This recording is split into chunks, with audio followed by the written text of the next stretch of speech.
I had just given birth to our son. I was exhausted. I was emotional. I was completely vulnerable, lying in that hospital bed thinking this man actually loves me. He walked in with this beautiful bouquet, smiled at me, and said, "These are for you." I cried. I genuinely cried, because in that moment, I thought nothing could break us. Fast forward a few weeks later. I'm grabbing something from his car, nothing suspicious, just looking for my sunglasses, and I notice a folded piece of paper tucked under the center console. I don't know why I picked it up. Maybe I was meant to. I unfolded it and started reading. It was a note from a girl, handwritten, saying she hoped he liked the flowers she got him. The flowers. The exact same flowers he had brought to me. In the hospital, the day I had his child. I just stood there frozen in that parking lot, holding our baby on my hip and this note in my hand. My whole chest collapsed. He didn't even buy them for me. He regifted flowers from another woman to the mother of his newborn son. I still don't know what hurts more, the betrayal or the fact that he looked me in the eyes and let me cry over them. So, tell me, would you have stayed? I was just trying to take a trip down memory lane. My parents had this whole box of old home movies, dusty VHS tapes, unlabeled, forgotten. I thought, hey, maybe there's some cute Christmas morning footage in here. Maybe a birthday party. Something sweet. So I grabbed one, popped it in, and hit play. What came on the screen was not sweet at all. I immediately covered my eyes, heart pounding, completely frozen. I could not process what I was seeing. My hand was shaking when I finally hit eject. I told myself, okay, it's fine. It's just some random tape. Couples do that. I don't need to think about this ever again. But then I looked at the label. 3 words written in my dad's handwriting. Bermuda, 1989. My whole body went cold. Because I've heard that story my entire life. My parents always said I was conceived on their trip to Bermuda in 1989. They told it like it was romantic. A beautiful memory. I stood there holding that tape, and the full weight of what I had just watched hit me all at once. I didn't just stumble onto some private moment. I watched the exact moment I came into existence. I have never, ever touched that box again. Could you have handled that? Or would you just move to a different country entirely? My parents were out for the afternoon. Perfect timing, right? So I texted my girlfriend. She came over, and one thing led to another. We were in my room, curtains half open. I didn't think about it. Why would I? The street was quiet. The house next door was under construction. Just some workers outside. No big deal. Things got intense.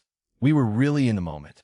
And right at the worst possible second, or the best, depending on how you look at it, I glanced toward the window. There was a guy on the scaffolding. Hard hat, tool belt, full work gear, staring straight at me through the glass. And then he did it. Slow, deliberate. He raised his hand and gave me a thumbs up, like he was proud of me, like he was rooting for me. I froze. My brain went completely offline, because I recognized him. I had seen that face before, at family dinners, in framed photos on her nightstand. It was her dad. He had been working the construction job next door this whole time, and now he had seen everything, every single thing. He never said a word to me about it, but every time I see him now, he just smiles. So tell me, what would you have done in that moment? I thought I was being the smartest parent alive. My son had been dropping curse words left and right, so I set up a swear jar in the kitchen. Classic move, right? $1 per word. I gave him the whole speech, explained the rules, watched his face go serious like he was actually scared. I was proud of myself. I walked away thinking problem solved. That feeling lasted maybe 20 minutes.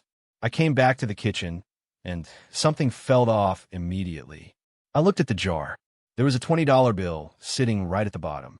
A crisp, folded 20. My heart did this weird thing where I wasn't sure if I should laugh or completely lose it. And then my son looked up at me, totally calm, totally deadpan, and said, and I quote, "So how much does that buy me?" Like he had just purchased a subscription. Like he had negotiated a contract. This kid had turned my discipline system into a prepaid cursing plan. I stood there speechless. I had no response. None. I've been outsmarted by a child who hadn't even finished middle school. I still don't know if I should punish him or honestly be a little impressed. So tell me, what would you have done? My husband broke his jaw, had to go to the ER, had it professionally wired shut by actual doctors. Simple instructions: don't open your mouth, let it heal, eat through a straw for 6 weeks. 6 weeks. That's it. That's all he had to do. I thought we were fine. I thought the hard part was over. Then I noticed he wasn't in the living room, wasn't in the kitchen. I looked out the window and saw the light on in his shed. At 10 o'clock at night, something fell off. I walked across the yard, opened that shed door, and I froze. There he was, my grown adult husband, sitting on his workbench with bolt cutters in one hand and a raw steak in the other. He had cut the wire the doctors put in, on purpose, because, and I need you to really hear this, a steak was about to go bad in the fridge. A toile de la steak. He looked at me like I was the unreasonable one. And then, I saw what was on the shelf next to him. A spool of fishing line. He was actually planning to rewire his own broken jaw himself. With fishing line from the garage. I didn't even know what to say. I just stood there. So tell me, is this a medical emergency or a divorce situation? Because honestly, I'm not sure anymore.